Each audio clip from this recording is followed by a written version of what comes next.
of Governors, Professor B.S. Sahai, Director IIM Jammu, Professor Sakti Gupta, Director AIMS, members of the Board of Governors, distinguished guests, faculty members, the incoming students who are our hope and our future, parents and friends.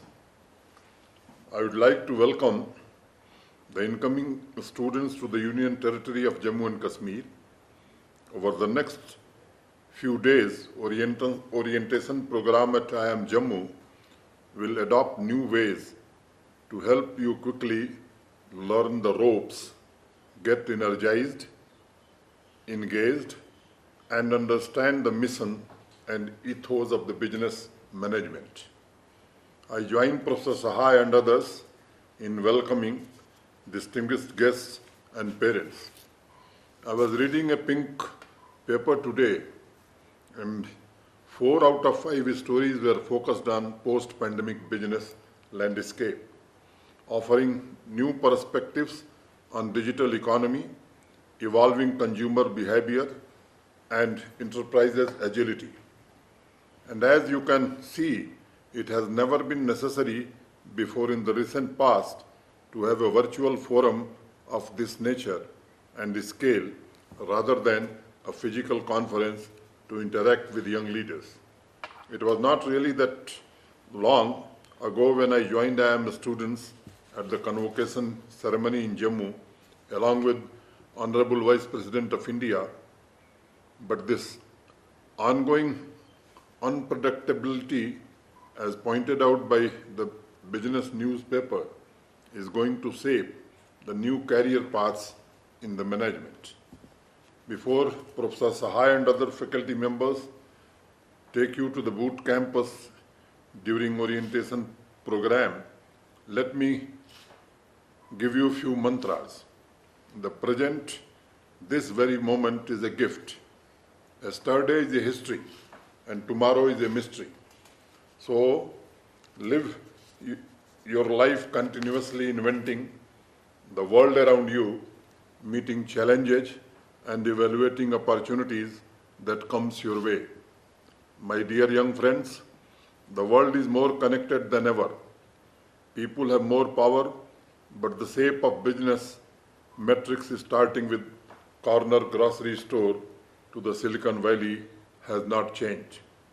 No matter which business enterprise you choose in the future, there will be a human face for every transaction you make, every deal you sign. So I give you the second mantra of management. Best product and services are defined by the people, the human customers. So build a people-centric culture in management and you will realize the potential of transformation from institutions to individuals. Since I started my journey from IIT BHU and climbed many hills before reaching to the current assignment, I propose the third mantra for you. Start deprogramming.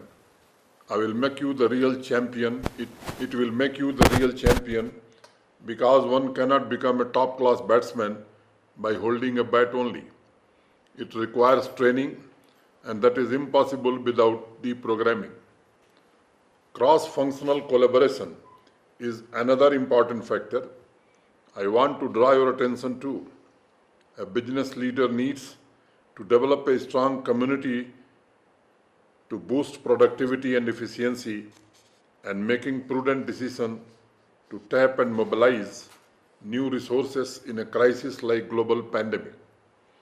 My dear young friends, there are 4 things you would learn in coming days that will shape your management, career and future of our country. Opportunities, growth, impact and mission. You pick up any script of philosophy, economics, sociology or pearls of ancient wisdom, you shall realize these 4 will be able to build any skill set to lead organization or a company in this new world, which I often call as a hyper-connected world. Today, more than ever, India needs the youth to stand up and help us find our position on the global map. We have been doing our part, and it is time to identify young change makers in you who will take this legacy forward. And speaking to you today fills me with hope and excitement. Here I want to give you another piece of mantra. Always follow the principle of dignity of difference, as reflected by British author Jonathan Sacks. It means there has to be enough scope for respecting the different views on marketing, research, or innovation. IIM Jammu is truly special under the dynamic leadership of Professor Sahai, and I have seen how he has created leaders out of individuals. Professor Sahai found the clean slates and filled them with talent, skill, imagination, vision, trust, respect, and a spirit of shared responsibility that helps the young minds to learn and grow each and every day. Friends, when you look at any typical organization, whether public or private, it always has some form of hierarchy. In a leadership role, you will have to try and make it shared responsibility. This is what I strongly believe in while ensuring well-being of all the citizens as the Lieutenant Governor of United Territory of Jammu and Kashmir. Creating a better future for the youth of Jammu Kashmir and ensuring that they are not left out in any way and have plenty of opportunities means managing various stakeholders and engaging with them to put all their resources and their might together for a common purpose. It is not dissimilar from managing a large organization as a CEO with the spirit of shared responsibility. In fact, I believe that there are many similarities between management and good governance, which is inclusive and responsive. And I think I can bring my own experience to the forum today with the hope that you might find some of it useful. My approach to management has been rooted in looking at challenges as opportunities and solving through innovation and creativity. As is true of any manager, you are only as good as the team you lead. And I have been fortunate enough to work with some of the best minds and hardest workers that I know of. My young friends, the higher education has seen a major expansion in Jammu Kashmir in recent times. Jammu Kashmir will be a few of the UTs that have its own IIM, IIT, AIMS, and central universities under the same jurisdiction. Along with the above four, we have also added NIFT to the list. These pioneering institutes are catering to the needs of qualitative higher education for individual beneficiaries of the locals and the nation. With the introduction of new education policy, we shall be able to bring to holistic approach in the education system for the all-round development.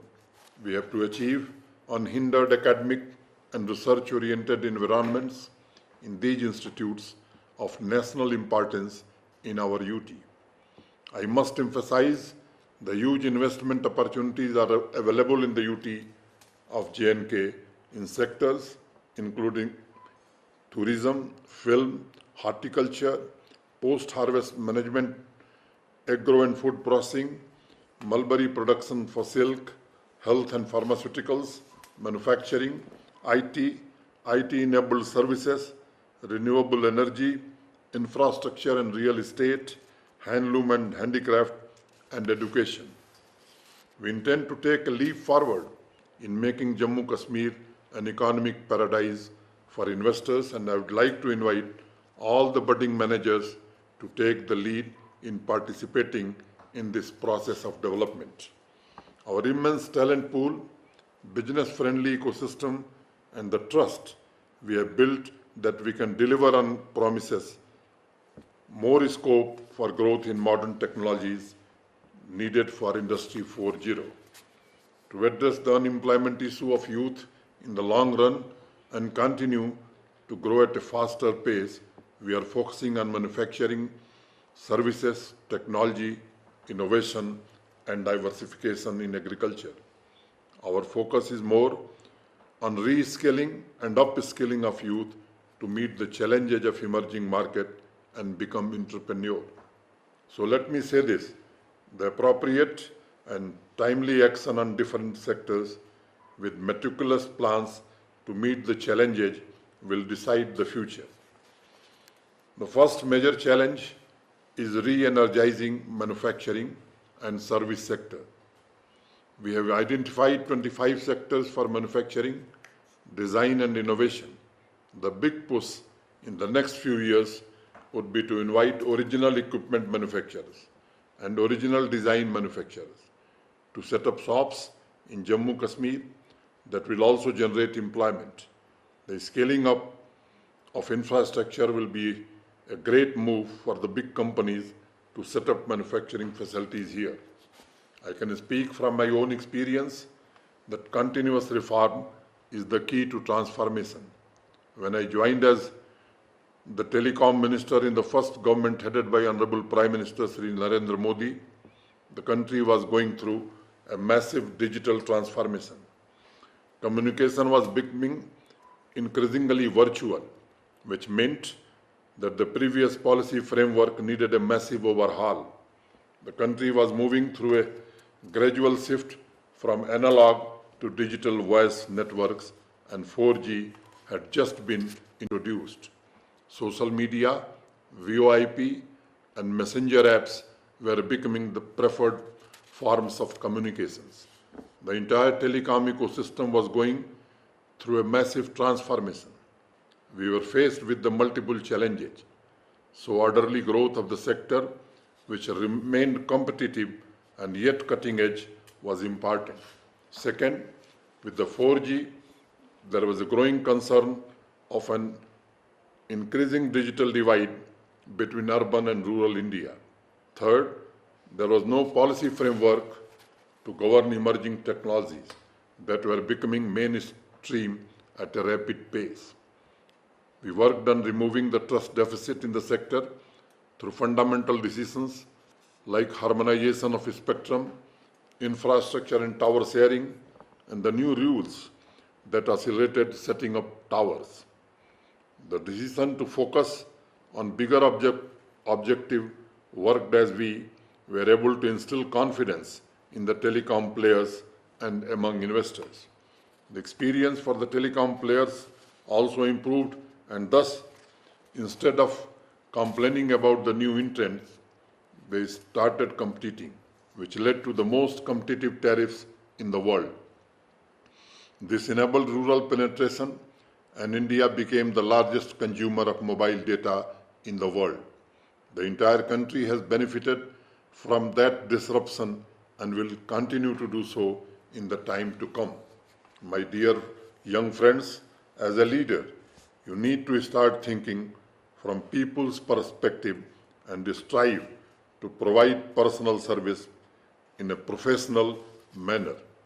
We need to introspect and see how our decision in today's environment is shaping the agenda of public policy, and do not shy away from having an open debate on pros and cons of the blueprint you might have for greater reforms.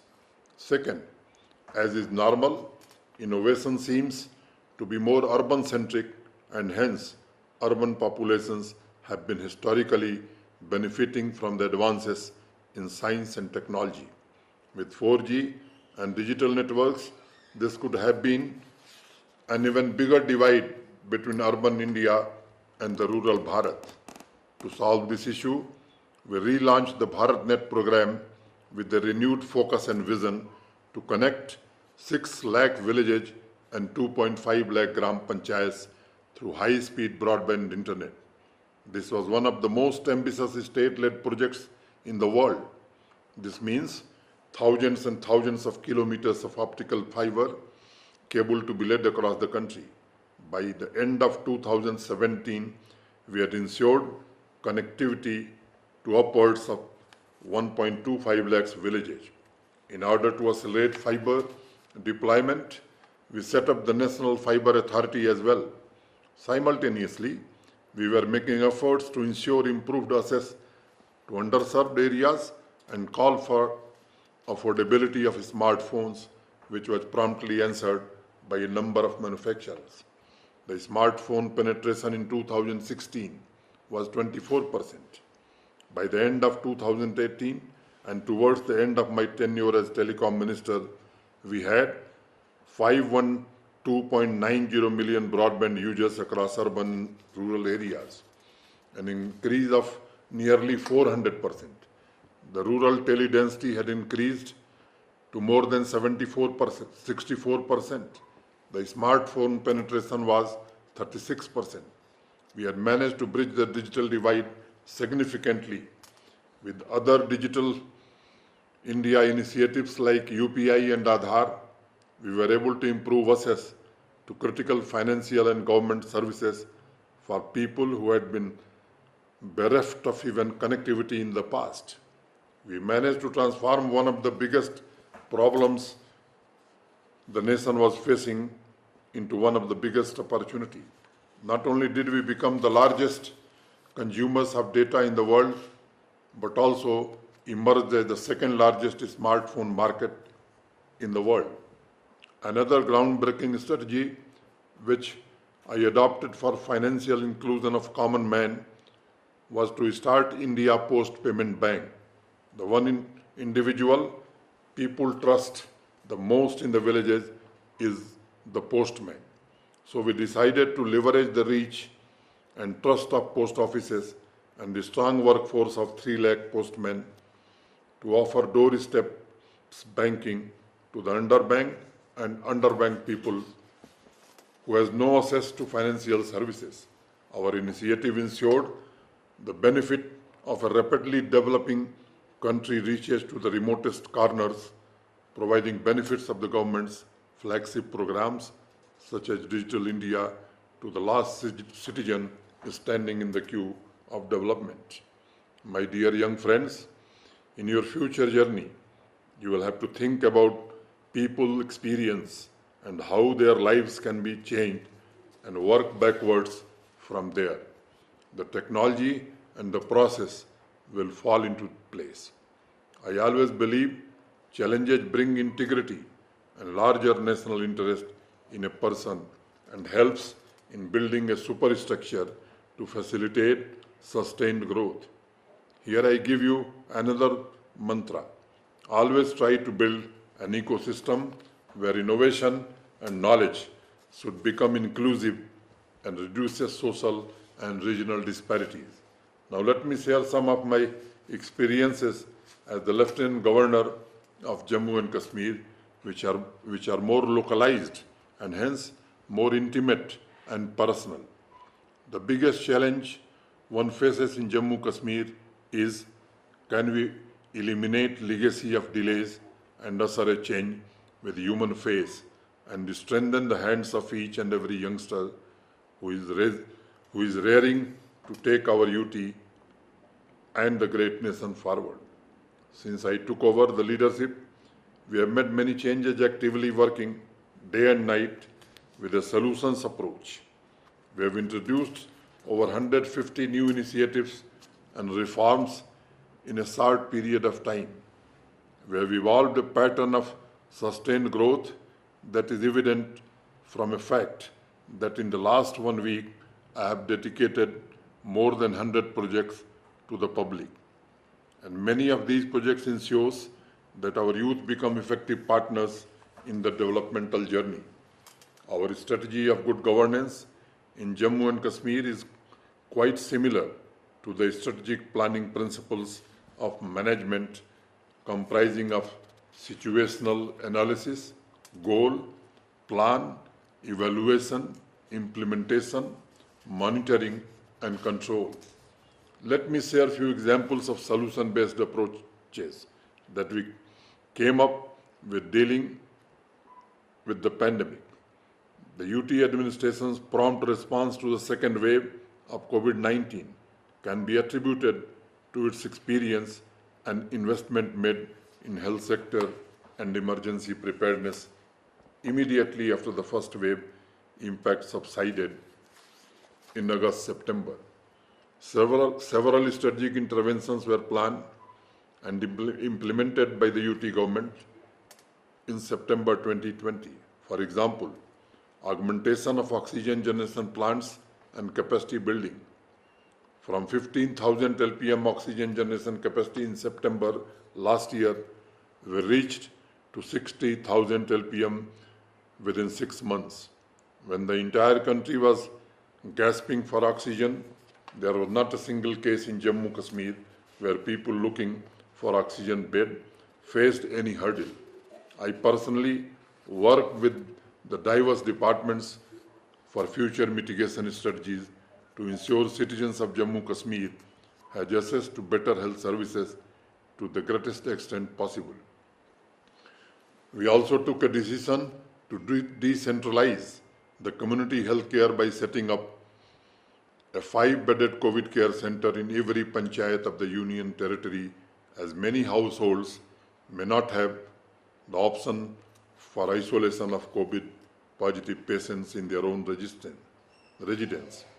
Each panchayat COVID care center now has one oxygen-supported bed for immediate patient care. Jammu Kashmir began COVID-19 vaccination planning in advance as per guidelines issued by the Government of India. For equitable access, we have involved diverse collaborators, partnered with influencers and religious leaders for community education and confidence building. In order to prioritize the allocation, the UT Immunization Department prepared a data-enabled solution for the targeted group. The strategic intervention enabled us to successfully vaccinate more than 98% population in the priority groups with the first dose. Some of the districts have become role model for the entire country. Austrian-British philosopher Karl Popper used to say, "The future is wide open and depends on us, on all of us." So we decided to follow D model, duty and determination to reach out to every individual in the UT with oximeter, medicines and vaccine. Our strong belief is that basic health services can also be delivered at people's doorstep. I have also worked upon a mechanism for greater connect between general public and policy makers. We built a platform for information sharing and grievance redressal. I went and asked citizens. They wanted to be heard. They wanted their everyday problems to be solved. From 10:30 in the morning to 11:30, I have initiated a 3-tier system, dividing the constituents into 3 blocks where the senior-most officials to the mid and junior level officers have to meet the public on a rotational basis. Due to pandemic, the interaction is taking place virtually. Cutting through the red tape from high-level problem solving to the smallest of issues, my aim is to help and enable the citizens of Jammu and Kashmir to assess governance and its institutions. To truly actualize the Prime Minister's vision of an inclusive and empowered nation, to inculcate a sense of pride and to take development all the way to the village well, I have launched the JK Gram initiative. I hold the LG Mulaqat once every month to directly connect with the people and resolve their grievances. The financial incentivization is done at panchayat level, where we have now impacted over 20,000 young boys and girls from every panchayat, providing them financial assistance and hand-holding to become entrepreneur. And let me tell you, 25% are girls. And this year, our target is to reach more than 50,000 young boys and girls. My dear young friends, in the last 1 year, our work has also focused on laying foundation stone for grassroots democracy, so that Jammu Kashmir moves ahead in a step towards a glorious future. Let me tell you that no growth is possible either in business or in governance without people's participation. For effective governance and delivery of public services, Jan Bhagidari is crucial, and as per my personal experience of Jammu Kashmir, I can tell you all that various policies, programs and schemes can transform the villages if the government plays the role of a facilitator and people take up the job of planner and the executive. Secondly, the three-tier Panchayati Raj institution, Panchayats, Blocks, Development Council and District Development Council, which has been finally implemented in Jammu Kashmir after many decades, will leverage central grants to promote people's participation. French philosopher Gabriel Markel used to say that on grassroots level a man can touch more than he can grasp. Today, I can proudly say that Jammu Kashmir witnessed first of its kind district capex budget that was drafted in collaboration with all three tiers of Panchayati Raj institutions and district officials. The ultimate success of any initiative depends on how aware and involved people are in execution of the scheme. That's why our new industrial scheme aims to take the industrialization attempt to the block level to transform the lives of local communities.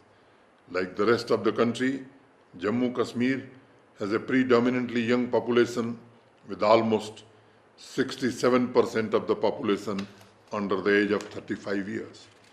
To tap this vast talent pool, we are expanding programs and schemes that will ensure that every youth is engaged to build a modern Jammu Kashmir and modern India. It has also been my long-pending desire to make youth a partner in transforming the future of Jammu and Kashmir. And today, I am glad to share with you a scheme named as the Lieutenant Governor's Sustainable Development Fellowship 2021, which has been conceptualized by the Department of Higher Education. The fellowship will give the youth an opportunity to be a part of the good governance system while the government benefits from their innovative, out-of-the-box ideas. The endeavor is to provide them a platform and involve them in designing, reviewing, and monitoring government policies and programs. For me, it will be a pleasure to work with young, motivated individuals, the leaders of tomorrow. We are charting a path of development for Jammu and Kashmir and wish to take advantage of fresh ideas for sustainable development. Towards the end of your study, we want you to work with us and carry the baton of development to the next generation. Take this as an opportunity to be the part of the change and mold the future for the better. I once again congratulate all incoming students for making into the academic programs of IIM Jammu and wish them great learning and achievements in their respective programs. Greek scholar Diagnosi gave a very sophisticated mantra that the foundation of every state is the education of its youth. I appreciate the contribution of IIM Jammu community, especially Professor Sahai and his team, who has been doing a great contribution to the Jammu Kashmir and to the nation, and I am sure will continue to do so. Jai Hind, thank you.